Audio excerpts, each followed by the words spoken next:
Alright, I am here to give my driver ratings for the 2025 Australian Grand Prix. Number Borletto, P15 to DNF.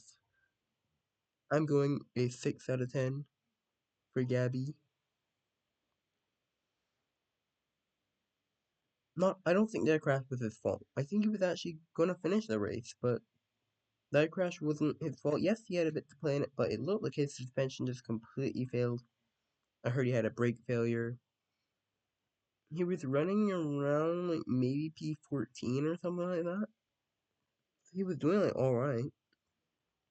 It was Hulkenberg. Started P like 17, finished 7th. 10 out of 10 for Hulkenberg. Scored more points than last year already for Sauber. And yeah, these are the races that they need to be capitalizing on. I don't think they're going to be that good. I think they still will be the slowest car, but to have these points already, it gives them time to upgrade the car. It kind of takes pressure off, at least a bit, because at least they have like points to start with. Not catching, so they can like have time to like bring upgrades and stuff, so they can carry on. Anyways, who is this? Sign started P10, finished DNF. 5 out of 10. I don't think it was his fault. I think it might have been a failure, because that spin looks kind of weird. Like he technically didn't even make it to the corner yet. But yeah, 5 out of 10 for him. Albon started P6, finished P5, 10 out of 10. But I bet it's gonna be a lot of 10s today, because a lot of drivers for different teams are up there. Actually, I gotta think about this. P5 is Williams' best result since, like, this is their best result in a long time. Sounds like maybe like 2016, 2017? I just realized, why did nobody talk about this? When's the last time that Williams were in the top 5? And everyone predicted that Williams would be in the top 5 at least once. And it literally happened immediately. And that's so big for Williams. They have 10 points already. They're 4th in the constructors for now. But like those points are so important. Anyways, Hadjar started P11, finished DNF, 2 out of 10.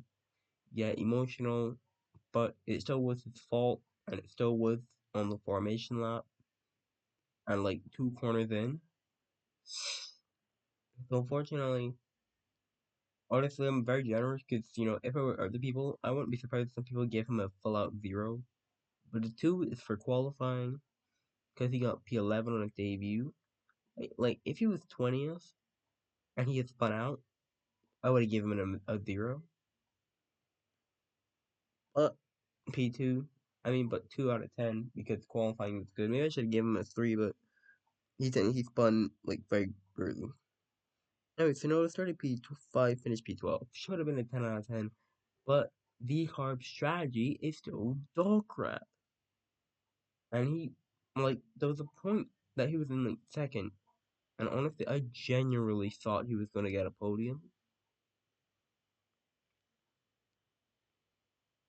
It's like the same thing as Brazil. Like I thought he was gonna get a podium, and then he just luckily he scored points in Brazil, but I thought he was gonna get a podium, and he just ended up outside of the point. Like this is the biggest fall of the race. Like he started P5. Like Sonoda actually puts in good quality performances, but then V-Carb just ends up like outside the points for some reason. Anyways, Baron started P20, finished DNF. Oh no, Baron didn't. No, Baron finished in P14. Sorry, he didn't DNF. If he DNF, I probably would have definitely given him a 0. But he's actually finished. He finished the race.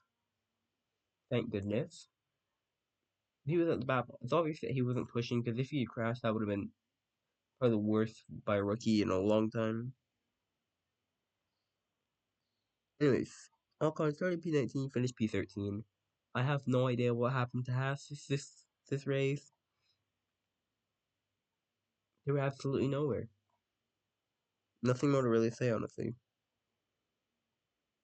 P14 to DNF, 4 out of 10. This is for doing. all the typing and doing it off the whole, I was like, oh my gosh, he's not that bad. Then he crashes like 2 minutes. Well, yeah, well, for doing it, at least he made the start. But I did see some people say like his like he didn't even went offline. Like it was generally like a mistake. It wasn't really his fault. It's kind of like Alonso just randomly became a passenger. I will get to Alonso later, but he just randomly became a passenger. Anyways, Gasly started P11, P9, finished P11. This is probably the second most bottleload race. How did Gasly finish outside the points and get overtaken by everyone? Like I watched the race, but like, I didn't watch it live because I didn't know like everything that happened.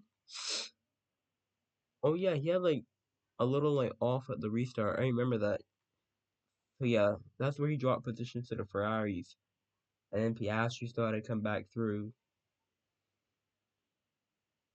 So yeah, basically all that happened is the other cars got ahead of him, like Hulkenberg and Albon and those guys, and the Ferraris, and he was in the points, but like the Ferraris still had to make their way back through.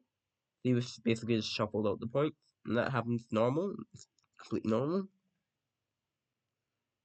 Anyways, oh, I went way too far. Stroll started P13, finished P6, 8 out of 10. Great race for Stroll. Started the season very well, ahead of Alonso, which is weird to see. This is probably the first one that he's ahead of Alonso on points. Oh, his race is so weird to see. It's probably the first time that Stroll has more points than Alonso. Ooh. And that's like 12 points. So he starts off the season pretty well. But that Aston car, I just don't think it's great. So these points for him might be lucky. Because a lot of people think that, you know, that he would have got like 6 points is all he would have gotten. Anyways, Alonso started P12, finished DNF 4 out of 10. Wasn't his fault. He was literally on the racing line. I think gravel like tripped him up or something like that. I generally think he would have been where Stroll was. Like, I generally think he would have been where Stroll was, like in P6 or something. Maybe even P5. Maybe Alonso could have even gotten a podium. Who knows? But yeah. Antonelli started P16, finished P4, 10 out of 10. What else do I give him? Beastly driving the whack. The only rookie other than Behrman who didn't crash, and the only rookie to score points on his first race.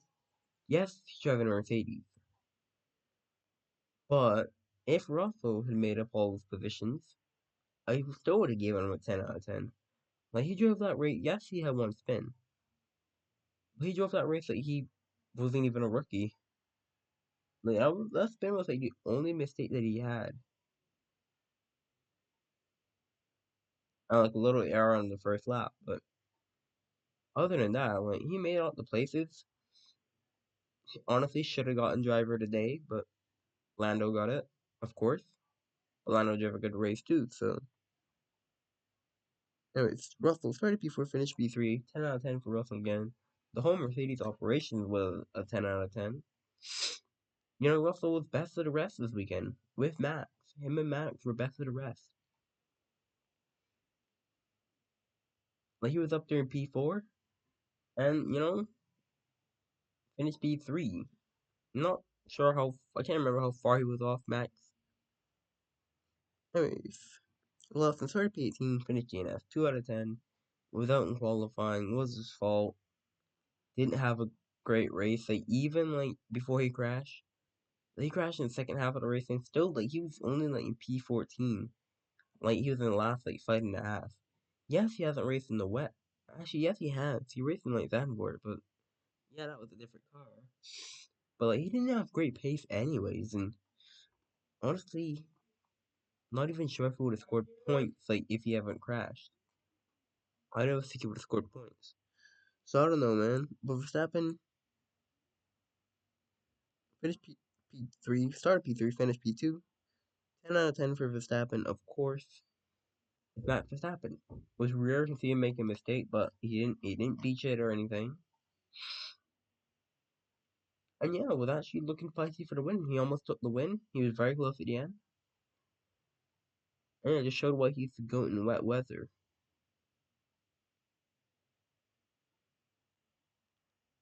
Anyways, Hamilton started P8, finished P10.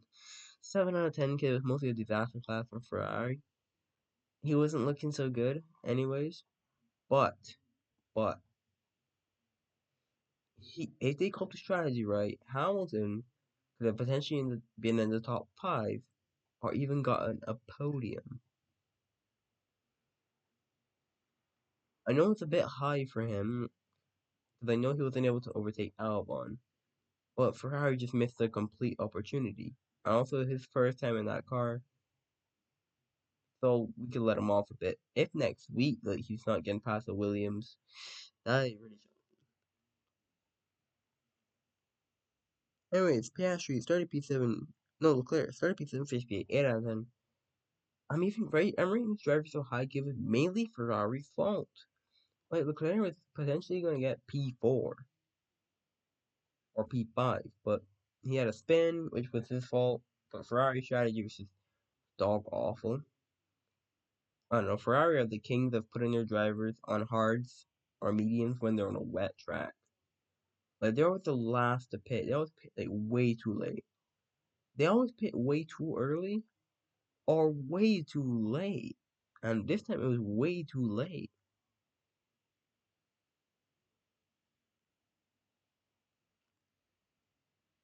Anyways, Piastri started P2, finished P9, 7 out of 10. Could have given them worse, but just getting out of the grass was a mean feat and coming back up to 9. But in the championship, this round might be crucial. Like this round might be crucial, but Norris might have some mistakes there and there. But he's already starting with a big deficit back, which isn't ideal. But anything can happen. It's just the first round, and it's still like a sprint next week as well. So, anyways, Lando Norris started P1, finished P1.